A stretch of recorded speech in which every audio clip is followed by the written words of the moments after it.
Welcome back to NewsWire here on SportsGrid. Coach Young, this is like prime time for him. The NCAA tournament, of course, women's basketball tournament, and then the NBA finals.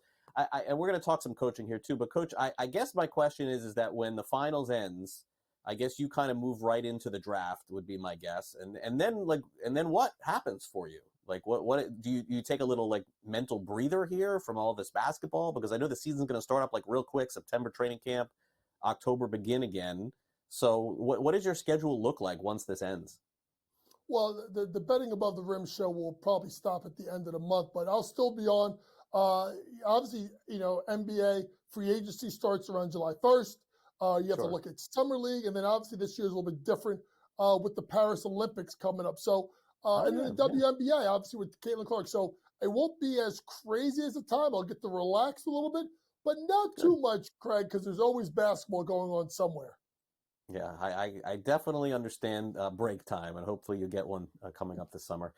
Before we get to the game, let's talk about your thoughts here. What I said to Gilbert McGregor, Coach, earlier is that it's very rare in this day and age of the rumor cycle and the news cycle that you get a coaching story like this out of nowhere, because essentially that's what happened.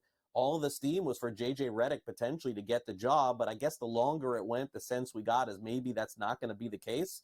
Out of nowhere this morning, Dan Hurley leaving UConn to go to the Los Angeles Lakers. A story as old as time, Coach. I mean, you can spin it for me any way you want, but it's the money in the end. I mean, it's always about the money. And the other thing for Hurley is, like other coaches in the past, Pitino, Calipari, and some others, I mean, he could try this. And if it doesn't work, Coach, he could go back and take any job he wants in college after it's over, right?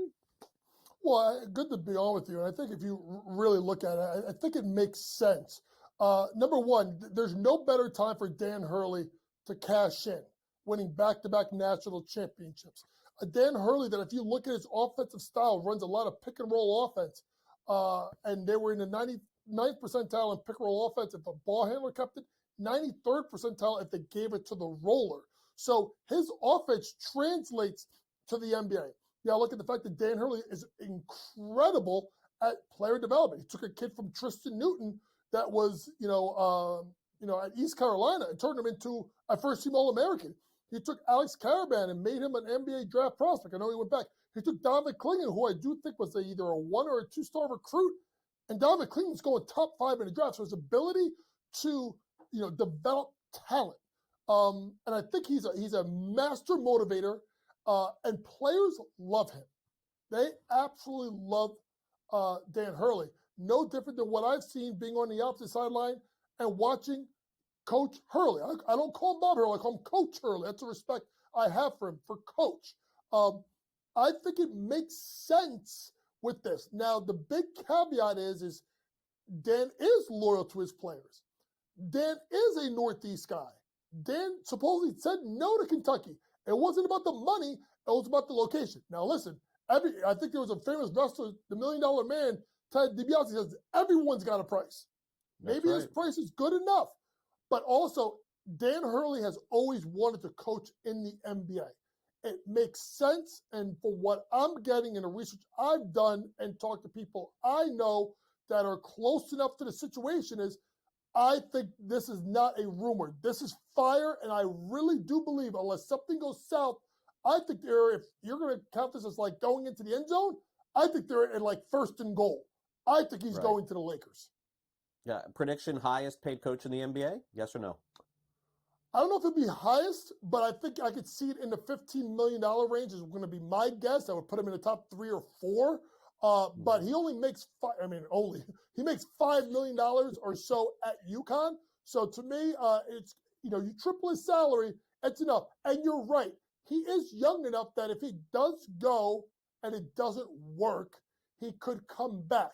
But one thing I've known about Dan and I've known about the Hurley family as long as I've been around him and obviously coaching against Mr. Hurley, they are fiercely competitive.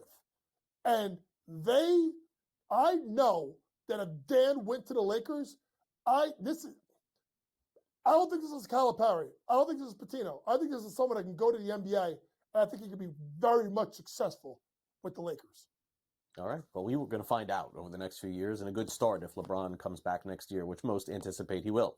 All right. So, Coach, you've been all over the network pretty much, I think, saying that Dallas is going to win the NBA Finals. If so, they're plus 188 to win that. So that's a really good price. But let's start off with that. So you probably just, click the plus 188 to start there. You've talked about it.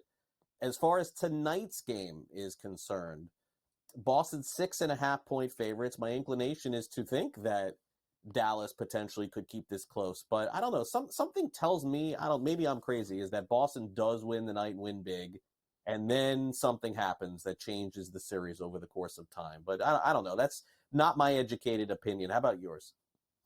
My educated opinion, Craig, is I like the 6.5. I'm going to take it with the Dallas Mavericks. I think they can keep this game close. Defensively, they're really good, and they have two guys down the stretch that can really close out games, particularly if they have the lead. I thought that some of the issues that Boston has had in regards to playing from behind, I just don't know if they can do that and blow the game open like that. So Boston's got to play much better. In regards to props, really quick, folks, a couple look at Kyrie Irving over 4.5 points in the first quarter. I think if Dallas is going to be in this game, Kyrie should be on the second side of the floor, get it to the ball screen offense with Luka Doncic, throw it to Kyrie, who should have Derek White on him, and then let Kyrie go and cook. So I like Kyrie go over 4.5 points in the first quarter. Player prop, one I like the most, PJ Washington, search around for it. His points prop, I think, is at 10.5 or 11.5 right now on FanDuel. This is a PJ Washington that's gone over his last 6 times he's gone against Boston. He has gone over this with the lowest being 14. So PJ Washington probably is my best bet, over 11.5 points. Kyrie, 4.5 points in the first quarter. Dallas plus the 6.5 tonight with a small sprinkle on the money line. I would not be shocked if they won tonight. All right. Great stuff, Coach. As always, have a great rest of your week and weekend, and we'll talk again next week. Thanks for coming on. Thanks, Craig.